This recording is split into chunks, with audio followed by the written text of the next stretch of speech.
Hello, Mr. Hello, everybody. Welcome back to the dive jump where we jump into diving. Mr. Hammer, Hello, thank you for Gilly. joining. Hello, hello. Look at you. I'm You're feeling so very official professional when with your shirt and everything. You look great. you're making me Mr. Hammer. It's very you're making me older anyway. Uh, Okay. you are young. You're a young lady. Um, Today, we're talking about technical diving, but we're not going to do the boring stuff. We're going to do the fun stuff. You're a technical diver, I am. or are you technically a diver? I'm a technical diver. I was certified technical diver. That was ANDI, American Nitrox Divers International, third step, Second one is Nitrox. It was 2000 when I I was think certified. I think I was at around the same time, 2000. 26 years ago, and I'm telling everybody that I'm young. Okay. And I think at some point you did the trimix. Yeah, I was for maybe a few months the youngest trimix diver in Israel. I was 24. Then a friend of mine that was a little younger than the age of 24 got certified and was the youngest. I don't know if I today there are younger people. I don't know, maybe like the military guys who do the bell diving. No, I'm talking civilian. Civilian, Yeah, it's yeah, yeah. very hard to Israel is going to the army, finish it, going to do stuff after the age of 21, and by the age of 24 I was certified as trimix diver. So why did you do technical diving? Why go technical? Well, we had this conversation about the routes that you can take. You can become a recreational diver, you can become a instructor or assistant instructor or dive master, you can become a rebreather diver, and you can become technical diver. And after I certified as like basic diver, I wanted to go deep. And Uh, at the beginning, I thought, well, I will be dive master and I will be able to go deep, and then I will become an instructor and I can go deep. And I had a crazy friend that talking to me right now that used to go for crazy dives with me back in the day. It's not something that a lot of people done and still see 25 years later and talking about it. Some of them lost their life with the bullshit that we did. So we do not recommend it. It's cool. We're telling tales of old people that did crazy stuff, but I think that there are better ways to do that. And then after I was already working in a dive center and I was instructor, and I did these crazy dives early in the morning before working with my friend that's talking to me right now. I discovered that there is a way to advance and get in a professional way, go deeper, because this is what I liked back in the day. And I did the course of technical diver, and that I thought before that dive master course taught me a lot, like the material, the academic material of diving. And then I went to do the technical diver, and then I really jumped into the water, into the knowledge of diving, oxygen, nitrogen, the biological thing about everything, and I learned how to be a really much better, much more professional diver. And then it opened the way to go really deep, and I went deeper than what I did in the crazy days with air that I was very, very high so underwater, and let's it was hold on. very Let's dangerous. talk a little bit about the crazy days. So when you talk about the crazy days, the what we call it nowadays, it's called bandit dives, like a bandit. O- So, Okay. right? I mean, some people, I don't know. I call it bandit dives. It's essentially, I mean, we used to call it sport technical or technics divers, right? The sport technical, which Yeah. was essentially we took our sport gear, our regular instructor, dive master, the open water instructor gear, and we just went deeper. Went to 40 and then 50 and then 60 and then 70. This is meters. We Yeah, yeah, meters. moved above 100 feet to 120, and then we try to get to 200 because this is how crazy we were, And then, and and more. and this was back in the day when I think computers were just, starting to get The good. beginning. they started getting good at like the decompression, the original Sunto RGBM and the UWA Tech back in the day. So it was possible When to we went doing the crazy dives, I had a borrowed computer with a memory of 5 dives, and one day I was bragging that the shallowest dive on this computer is 69 meters deep. something like that. So we did all of this and now and look, are people doing it now? Obviously, yes. If you work in a dive shop, I can guarantee you that there's a couple of dive instructors who are in their 20s and they are on the wall and they decide to go and they will go deeper than what they're supposed to. Is it smart? No. Would I do it nowadays? Obviously not. Um, are people going to do it? Yes. Okay, but that's We survived to tell about it, but a lot of people didn't survive, and I that's know. important to say. And It's there's luck. different types of technical divers as well. Like last time we talked about in general about technical and then rebreathers in technical diving, there's different types of technical. So if there's technical overhead, which is like cave diving, which is a completely different story about going deep. The kind of technical we are Yes. talking about is just going deep on open ocean.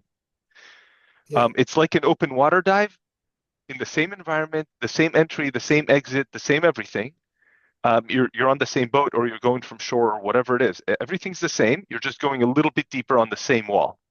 So if you were actually in good visibility, if you had someone at 30 meters, you would actually be able to see them from 50 meters, Yeah. okay, above you on the same wall.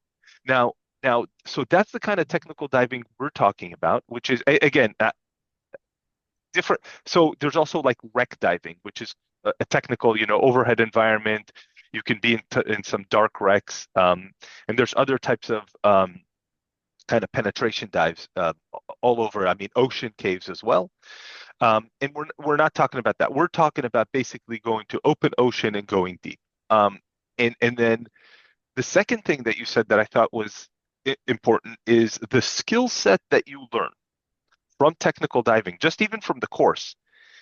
It's a higher personal diving skill set than what you get from a dive master or an instructor course. Because as an instructor or a dive master, you need to be able to teach people how to do the basic skills to save their lives in the open water environment. It's not like these are things that they're not even considered a skill in technical diving, like retrieving a regulator, clearing a mask. These are not even considered a skill. They're like considered, you don't even talk about them in the class. It's like obviously you can do it. You can walk in with that skill. Like you can't even Your start the class buoyancy without it. should be perfect, as perfect as it could be. If you're What not else? What else? perfectly buoyant, do not Buoyancy. go buoyancy. You need to control a reel and a buoy that you need to send to the DSMB. It's called a surface. DSMB. A reel and a buoy. The buoy. I don't know why people call it DSMB. Delayed surface marker buoy. I just call Mhm. it a buoy or a buoya. Okay.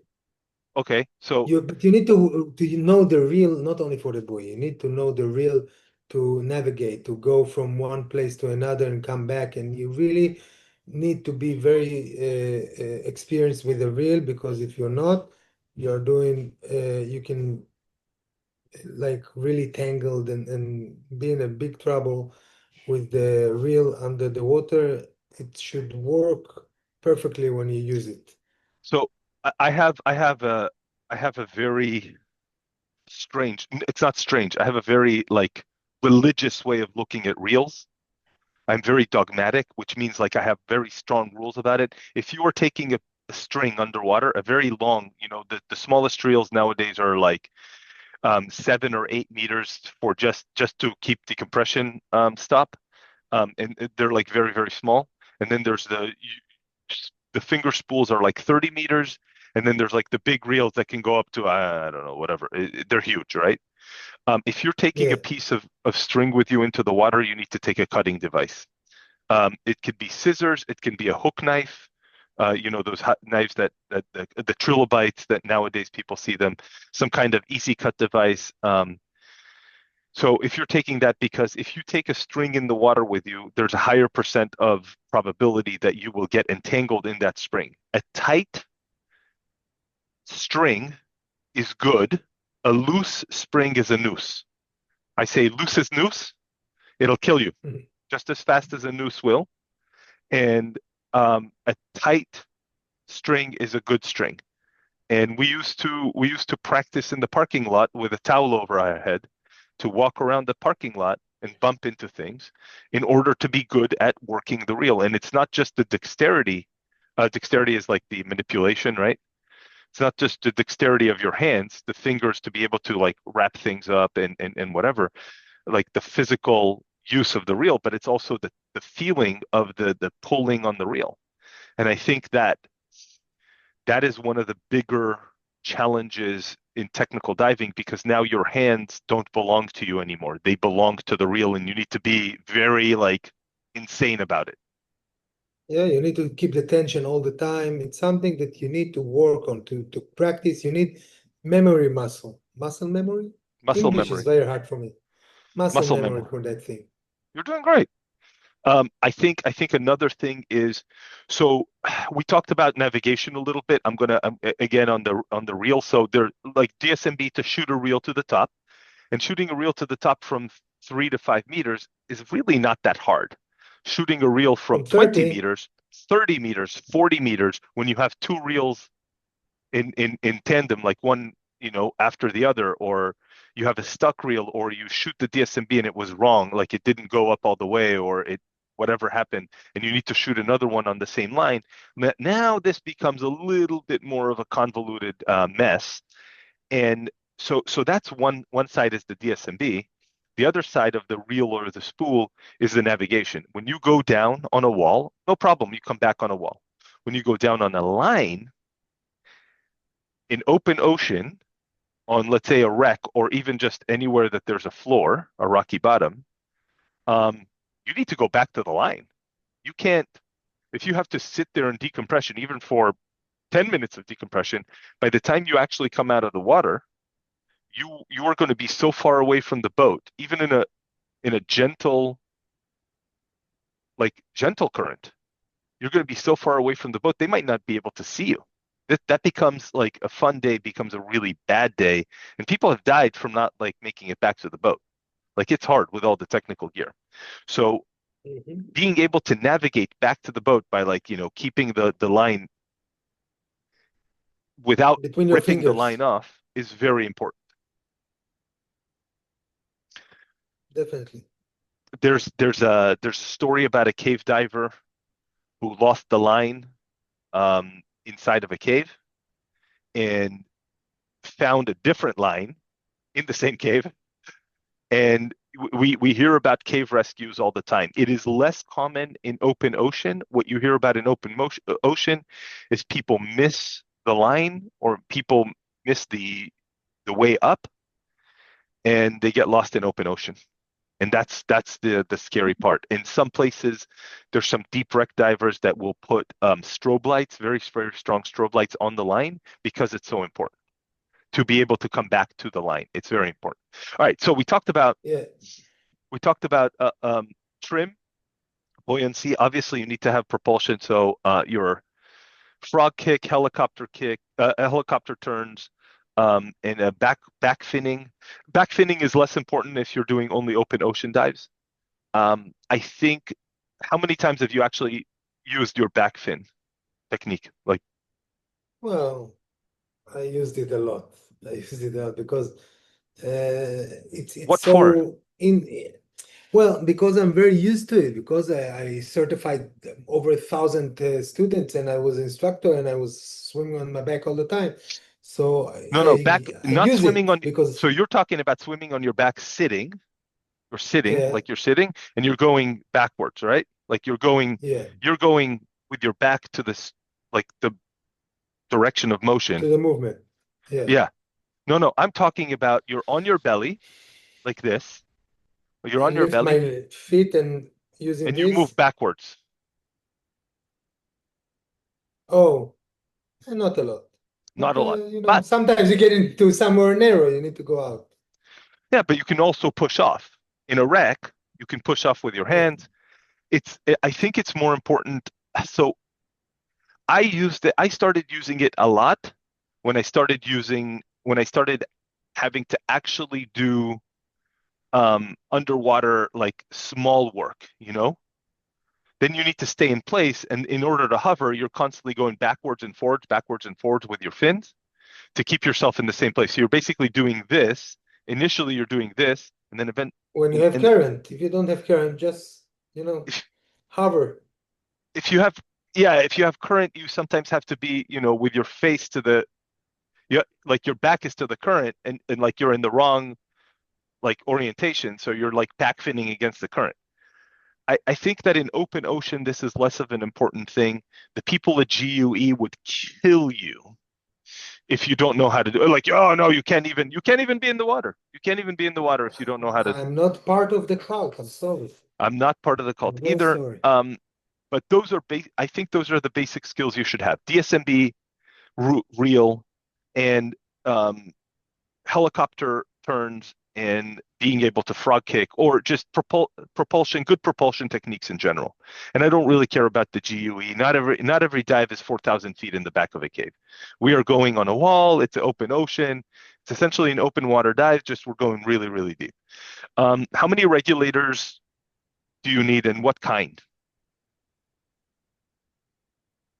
Well, when you do technical dive, you need two regulators that are balanced, and another one at least for your pony or your safety stop gas. So unbalance is enough for that because you will usually not breathe that deeper than For 20 deco gas, meters you deep. mean? So Yeah, multiple gases mean multiple tanks. Every tank gets a regulator. You don't switch regulators between tanks underwater, although you could. You could. yeah. Um, Basically you don't even need to regulators because there is a manifold between tanks when it's a double, but you put it as safety. You can lock between them if there is some kind of leak, but you basically can breathe redundancy. from It's one regulator from double manifold. But yes. again, if we're talking about professional technical diving, you're taking everything with extra regulators, extra depth gauge, extra mask, everything you take double with you to make sure that no bullshit will be a problem in the dive. You can take care of any problem when you have extras So with in you. the technical course, if you, there's nowadays there's two ways to do a technical course. Essentially, you can either do it with twin sets, which is what Mr. Hammer was talking about, where you have essentially two tanks. They're connected at the top, so you essentially have one big tank. But there's a way that the manifold itself, like the piece that connects them, is so that you can actually split them up into two tanks and you can dive them independently, or you can dive with one regulator the whole time, which is what most people do most of the time, but you do practice a valve drill uh, in order to be able to like manipulate all three valves at the top here. The other way that people do it nowadays is with side mount. So you have two tanks, one on each side, and and then you have a additional a third Bladder on your tank. back. Yeah, and the bladder's all on the back like a turtle, and then you have a like a turtle shell, and then you have a an additional tank for however many gases you need. So this one automatically you start with two, so you must have two regulators. Um, Balanced regulators are good for the deep portion of the dive. For the decompression, any kind of high oxygen, it's a shallower gas. You don't use it at depth, so you don't really need a balanced regulator. I actually prefer a piston regulator. They're easier to oxygen clean. Um, you can move them from one tank to another. Not that I would, but not that I have ever, but you can move them from Under the one. water. It's not Yeah, healthy for the regulator, but yeah, it's yeah, but possible. I know the person who maintains them, so it's not a problem. Um, Know him really well. So yeah, so I mean, if you maintain your own regulators, I think the piston regulators are really good for the simplest piston regulators without turrets, without any fancy things, are really good for the decompression, the high oxygen. If you're going to take any kind of bottom gases, you probably need regulators. So this becomes more expensive. When you're an open water diver, you have one regulator. That's it per person. Now you're talking about at least three per person. That means that you also have to do maintenance on them. Just so you know, in the United States, every regulator costs about $200 every time that you do the service on it. Expensive stuff. Expensive stuff. So they charge about um, between 150 to 200 bucks for per regulator for an oxygen clean regulator, which is essentially what you need for the deco. You don't really need to oxygen clean because they are actually lower percentage of oxygen for the deep ones. Um, if you're going in colder climates, so longer dives, colder climates. So even in Egypt and Israel, right, in the Red Sea, people are using dry suits Yes. for the longer dives because the longer dives are a little bit more, you get colder, especially when you're doing the long deco stops when you're not moving a lot. Yeah, when you're on the line for 30, 40 minutes at the end of the dive, you're not moving. You're moving a little bit for making the nitrogen going out by breathing. It's better not to stay still, but move a little bit. But you don't move a lot because you want to save gas. Because if you with scuba, you if you will uh, put a lot of effort in the water, you will breathe more. You finish your gas faster. So it's not good. So it's in the middle. You need to move a little bit. So yeah, you will get rid of nitrogen better in the safety stop, in the deco stop, and you need not to move too much, not to breathe too much, not finish the air, the gas. Yes, because high oxygen or rich oxygen tanks are more expensive. You're using some sort of, let's say, 50% or 80% uh,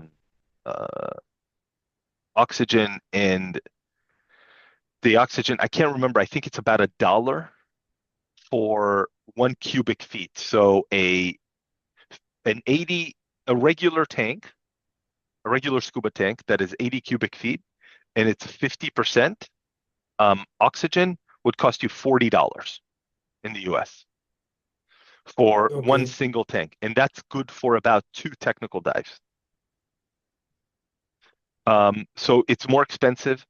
You need a dry suit. Dry suits are expensive too. A regular dry suit nowadays is around $1,500, and it needs some it's a special training. long, it's a big range of prices. It could be between 1,000 to $4,000. Yep, that's correct. So they're more expensive. Dry suits are also, they're never really dry, are they? No, no, it's very. Somebody have a dry suit that leave him really totally dry. He's a very lucky man. Very lucky man or woman. So I think, Yeah, and also it's a little bit like, you have to pee. And so peeing in the dry suit involves a condom catheter and a pee valve. Some people used diaper. diaper, but I think they always get damp. I tried it a couple Well, times and they anyway, always this get is damp. this is the reason that I'm not a real person of dry suits. I prefer to be cold in the water and be able to make myself warm with my own pee. I like thick suits, but it's not possible anywhere. Some places you have to There's have a some dry places. suit because some places are too cold for a wetsuit or Most semi-dry of the suits. most of the northwest of the United States is dry suit only. Most of the northeast of the United States is dry suit only. Most of the caves in Mexico are, pretty much. If you're going to do any technical diving there, like long dives there, it's pretty much dry suit. Most of the serious divers in the world, Yes. at some point, will get into dry suit. If I This need is to get part into of a dry being suit, professional. yep, part of being a professional. If I need to get into a dry suit, I'm just not going in the water. Uh, I will just say I'll see the video. Show me the video later. Which, by the way, if you're going deeper, you need a different camera housing. I did a test on my GoPro housing. It will go down to. I didn't break it, so I don't know how deep until it breaks, but I do know that it will make at least 58 meters. It stops working. The buttons start sticking at 53 meters, around 53, 56, something like that. And it works perfectly fine. 40 to 45 meters, it works perfectly fine. So for many technical dives, it's okay. If you want to have to go deeper than 50 meters, you need a better, whatever it is that I have, you need a better case than I have. Um, it hasn't cracked, but the buttons just stop working, and you can see that it's like the plexiglass on the back is like bent. Um, you need a flashlight that can handle it. Most flashlights are only rated to like 40 meters. The plastic ones, some of the aluminum ones will be rated to like 100 meters. Um, a lot of dives require a flashlight if you don't have good light penetration. I would say if you're diving in the Red Sea or in the warm Caribbean waters, you don't need a flashlight. Even at 80 meters, even at 90 meters, you don't need a flashlight. The light penetration is so good. if you will have it, you will see better colors, but you will see without the flashlight as well. Not necessary. Um, but as you go deeper, there are less people going that deep. The equipment becomes more expensive. A housing for 40 meters can cost you 15 bucks on Amazon. A housing for 60 meters will cost you 80 bucks, and a housing for 100 meters can cost you $300. I think some of the aluminum housings nowadays are getting a little bit cheaper, but not by much. Um, I have I have a couple more questions for you, and this is specifically like your opinion. What When Okay. we say deep diving, what do you mean by deep? What's deep? I I think that because we are talking to basic divers, everything above 40 meters is deep dive for us. Basically, you should say that over 20 or 30 meters, it's deep dive Okay, when you're talking about what's open deep water for divers. technical divers? So if there's a technical diver sitting here and they just, they're starting their technical journey, they already signed up for the class. So it would be Well, like a Tech 40 or Tech 45 class, right? yeah, so these basic courses are certified to go to around 50 meters. It's not Okay. that so So everything above 30 meters is deep, but you're not supposed to go above 50 meters because you need to do that differently, not what's with this kind more of air mix, gas mix. what happens so after 50, what's deeper than 50? What's like deep? We used to do a lot of dives in Eilat in the Red Sea from the shore, and it's very easy to get from the shore to 50 and 60 meters depth. If you want to get deeper than that, it's become a little more complicated. And for us, in our experience, you know that over 65, 66 meters, basically the coral's finished. All the rocks finished. You started to see sand, and people that dive in this kind of areas, they want to see the corals in the rocks. If you want to see sand, go to 5 meters deep at any sea in the world, and you don't need to go to 70 meters to find the sand. Uh, But it's a special sand, Mr. Hammer. You know what happens at it's the 70 deep meters in the sand. sand? Yes. When you look down, you see sand. But when you look up, you see 70 meters of water above you. And you can't do that at 5 meters. You can't do that at 50 in order to get to Yeah, 70 meters of sand. So here's what I think we see. Open water divers, 20 meters. Advanced open water, 30.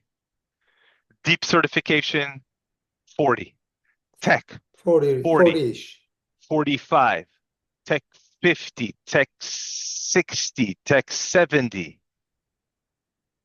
80, 90. Well, when you say Tech 60, Tech 70 today is with already helium. It would Helium. always Yes. already be with the helium inside the mix. Beyond Uh, 60, beyond 60, you're talking about helium. Up to 60, well, a lot of people today will go beyond 50 with helium. Yeah, yeah. Look, we've been to 70 on air, but it's stupid and it's careless. It's crazy, right? Um, 70 I was the think, shallow dives. I think, I think that people, I think that they're, without getting into a fist fight here, I think that 50 is still okay. By the time you go between 50 and 60, there's some argument, but no one is going deeper than 60 in a responsible way without healing. Okay. So I It's think it's that a it's about dangerous, how dangerous it is, and as deep as you go, it's more dangerous. If your all air of all of finished, this, if you need to go to the surface, you will be in a bigger trouble, bigger problem when you go to 50 or 60 meters. When if you're in 18 meters, we could look, like I said, I'm not getting into a fist fight. I agree with everything you say, but also, I know that people do things that are outside of what we say. Like they do things that we think are stupid. But we are just two monkeys here talking to each other, and we don't really know what we're talking about, right? What do I know? Who am I? I'm nobody. hmm I can't tell you what to do. You're not your dad. So, do what you want. But I think I that just I just want to remind you the days that we were crazy and we were young and we were yeah, diving yeah, yeah, yeah. instructors We that did wanted all of to the stupid experience. things, We started like nerds. We went to 40 meters. The next day and we we went to sat there and 42. we looked at The each next other day for we went 10 to minutes. And 45 meters. I know, I know, And I know. and by the time we got to 70 meters, it was our 30 dive that we are experimenting. You brought me to the one of the most important parts, I think, of technical diving, buddies. Definitely. You cannot do so if you're going to do stupid shit and you have a really good buddy, you have a higher probability of surviving it together. Um, Go and go with him 10 times to 30 meters before you take him to 40. Make sure that you really like this guy and you trust him or her. and it's very like I always say that I don't actually care about how certified the diver is. I don't really care about your certification. I don't need to see a card. Let's go diving. Let's see if we can, because look, you're going to be spending 30 minutes looking at each other on a line going like this, right? For You want 30 to tell the minutes. story? You want to tell the story about What, the guy that went to the water and we needed to order the ambulance to him to for his body? you I will tell know, it. I remember this. I remember this story. What was it? We sat on the How did beach. how We sat deep on did the he go? beach. Okay, yeah, They went to sorry. 70 meters, Yeah. and two guys came with dry suits, a lot of equipment on them.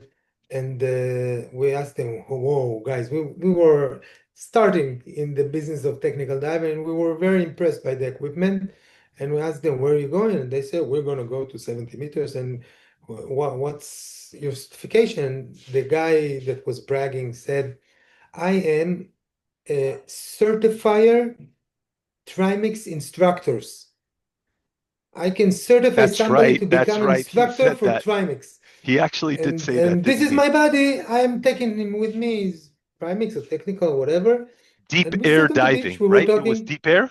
I don't know. I don't know what they took with them. They had a lot of tanks on them with a lot of equipment. And after 30 minutes, suddenly we were sitting on the beach and suddenly we saw one of them pop out of the water and the other one did not come back. No, And dude, then we he almost understood. flew out of the water. Yeah. He flew from 40 meters. He lost his buoyancy. And the second he got to the shore, he started to show signs of type 2 decompression. We ordered an ambulance.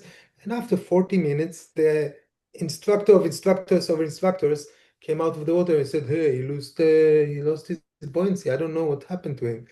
And so choose your buddies, even if they are instructors of instructors of instructors. If you're not certified to do the stuff that you do and you do a mistake in the water, make sure this guy can save you. Because It's we needed to save this guy, we saved him. The ambulance was very quickly. Yeah, yeah. The He was ambulance was okay, quick. but I it was remember he got crazy. out. He went directly to the chamber. It wasn't even, we gave him Yeah, oxygen. He was if you would waited 30 minutes to this guy to go out of the water, he had air instead of eyes. we had oxygen. I think we gave him oxygen on the picnic table from the dive shop. Yeah. And he was He, already like showing like neurological symptoms. He was already starting to to lose it. And the ambulance He came. They had took him. I think he within had every 15 sign in the minutes. book. Yes, exactly. You're like everything in the book is right there. And I think that Including like a bubble here, in I, the I, neck. I think that the ambulance took him straight to the chamber. He was in the chamber within 15 minutes of coming out of the water, which is, again, it's a privilege in Eilat to be able to have that. Yeah, But look, we've been diving together for 30 years. Um, there are people that basically, if you start with a buddy together, if you want a really good buddy a year from now, start today. They don't have to be good today. You just have to be good later. And I don't care how certified you are. And I don't really, I need someone that is more good natured than a good diver. I need someone that I can hang out with. Because look, when you do a big decompression dive, you do one big dive in the morning, 3 hours. Let's say the whole thing takes 3 hours, 4 hours with the gear and all of that messing around. What do you do the rest of the day? You need to hang out and not hate each other outside. definitely. And you need someone who's going to take you to the chamber if you're showing symptoms and you're not like, and you're, no, no, no, I'm okay, I'm okay. You need someone to, like help you and be your actual like person that you can trust more than just someone who's really good, instructor, certifier, technical, whatever. And you As can't much find that in a experience as you course. get, and how as much as you go into the water and go into another dive and another dive, this is how you will enjoy dives more. You will know what you're doing and you feel good in the water, and you need to train. You need to You need train, to and train. and if you can train with somebody that you like, a good buddy of you that become your buddy in diving, then it's perfect. Look, Then I it's mean, the I right think way I to do think it. it's difficult so I think that's one of the things that's difficult for women in the sport is that there are guys who want to sleep with them and they say, "Hey, Mhm. I'll take you as deep as you want to go." And they don't Oh my God. understand, I mean, but they don't explain, like they don't actually know the dangers and they don't, it's kind of like a trust me dive. I think that's one of the problems with men in the sport that have a lot of ego and they go into the water with another guy and they're like, yeah, yeah, I can do everything, I can do anything, ooga booga. And the caveman takes over, and diving is not for cavemen. Diving is for, there's a lot of physics, physiology, decompression, navigation theory, equipment, like a lot of Diving a accident, lot of stuff. 99% of the times, diving accident will happen because of the person in the dive. Yeah. It's not happening from equipment and malfunctions. I It like to happened from people doing a mistake. I say there are no dangerous dives, only dangerous divers. Some people Okay. go diving, some people go for a dive accident. Yeah. So when I hear stories from people of like, oh yeah, we did this and we did that, I'm like, oh, so you didn't go diving. You went to a dive accident and you failed to get a dive accident. Good for you. You tried to, I mean, according to everything you told me, you basically tried to have a dive accident and then you didn't. So you basically failed at getting a dive accident. Congratulations. But you didn't go for a dive. I mean, it wasn't a good dive. You called them uh, uh, dangerous dives or, whatever. I just call it, you planned a dive accident and that's that. But Mr. Hammer, thank you so much. Oh my God, I know how hard it is for you to like get a few minutes to record these things. Thank you so much for joining today. We're going to do another one specifically about commercial diving. I promise you. We're going to do one specifically. We're going to have a special episode about commercial diving. You're going to show us some video. You're going to show us explain some things that I don't understand. Thank you so much, and we'll see you next time. Yeah. See you. Bye.